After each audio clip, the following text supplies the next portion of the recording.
नमस्कार दोस्तों, आज मैं आपको सुनाऊंगा चोर बना महात्मा। एक बहुत ही सुंदर कहानी। दोस्तों, आपसे रिक्वेस्ट है कि कहानी को ध्यान से और अंत तक सुनिए। एक बार एक चोर जब मरने लगा तो उसने अपने बेटे को बुलाकर एक नसीहत दी। अगर तुझे चोरी करनी है तो किसी गुरुद्वार, धर्मशाला या किसी धार्मिक स्थान में मत जाना, बल्कि इनसे दूर ही रहना। और दूसरी बात, अगर कभी पकड़े जाओ तो यह मत स्वीकार करना कि तुमने चोरी की है, चाहे कितनी भी सख्त मार पड़े।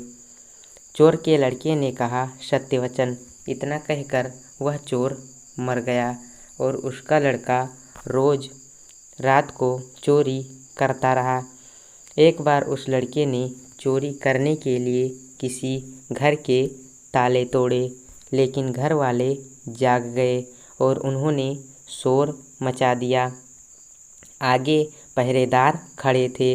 उन्होंने कहा, आने दो, बचकर कहाँ जाएगा।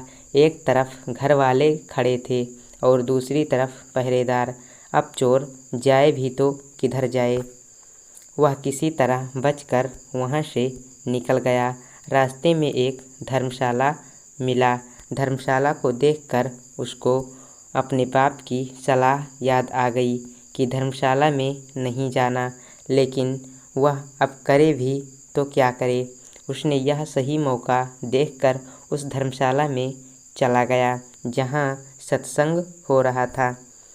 वह बाप का आज्ञाकारी बेटा था, इसलिए उसने अपने कानों में उंगली डाल ली, जिससे सत्संग के वचन उसके कानों में ना पड़ जाएं। लेकिन आखिरकार मन अड़ियल घोड़ा होता है, जिसे जिधर से मोड़ो यह उधर नहीं जाता है।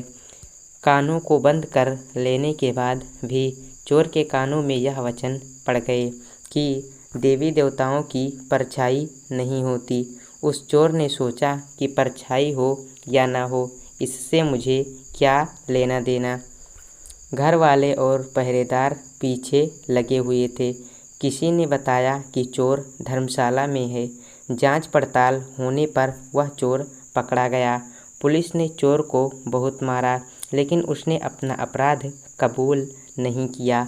उस समय वह नियम था कि जब तक मुजरिम अपराध न स्वीकार कर ले तो सज़ा नहीं दी जा सकती। उसे राजा के सामने पेश किया गया। वहाँ भी खूब मार पड़ी, लेकिन चोर ने वहाँ भी अपना अपराध नहीं माना।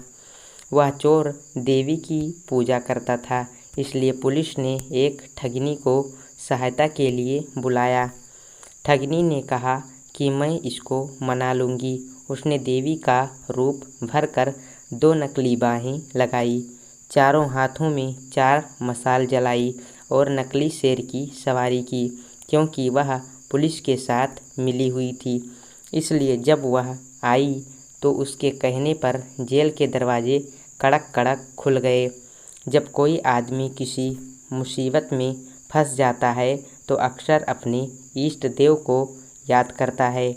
इसलिए चोर भी देवी की याद में बैठा हुआ था कि अचानक दरवाज़ा खुल गया और अंधेरे कमरे में एकदम रोशनी हो गई। देवी ने खास अंदाज में कहा, देख भक्त, तूने मुझे याद किया और मैं आ गई। तूने बड़ा अच्छा किया कि तुमने अपना अपराध स्वीकार नहीं किया। अगर तूने चोरी की है तो मुझे सच सच बता दे, मुझसे कुछ भी मत छुपाना। मैं तुम्हें फ़ौरन आज़ाद करवा दूंगी। चोर देवी का भक्त था। अपने इष्ट को सामने खड़ा देखकर वह बहुत खुश हुआ और मन में सोचने लगा कि मैं देवी को सब सच सच बता दूंगा। वह बताने को तैयार ही हुआ था कि उसकी नज़र देवी की परछाई पर पड़ गई। उसको फ़ौरन सत्संग का वचन याद आ गया कि देवी देवताओं की परछाई नहीं होती। उसने देखा कि इसकी तो परछाई है। वह समझ गया कि यह देवी नहीं है, बल्कि मेरे साथ कोई धोखा है। वह सच कहते कहते रुक गया और बोला, माँ, मैंने चोरी नहीं की। अगर मैंने चोरी की होती तो क्या आपको पता नहीं होता। जेल के कमरे के बाहर बैठे हुए पहरेदार चोर और ठगनी की बात नोट कर रहे थे। उनको और ठगनी को विश्वास हो गया कि यह चोर नहीं है। अगले दिन उन्होंने राजा से कह दिया कि यह चोर नहीं है। राजा ने उसको आज़ाद कर दिया। अब चोर आज़ाद हो गया तो सोचने लगा कि सत्संग का एक वचन सुनकर मैं जेल से छूट गया हूँ। अगर मैं अपनी सारी ज़िंदगी सत्संग सुनने में लगाऊँ तो मेरा तो जीवन ही बदल जाएगा। अब वह प्रतिदिन सत्संग में जाने लगा और चोरी का धंधा छोड़कर महात्मा बन गया।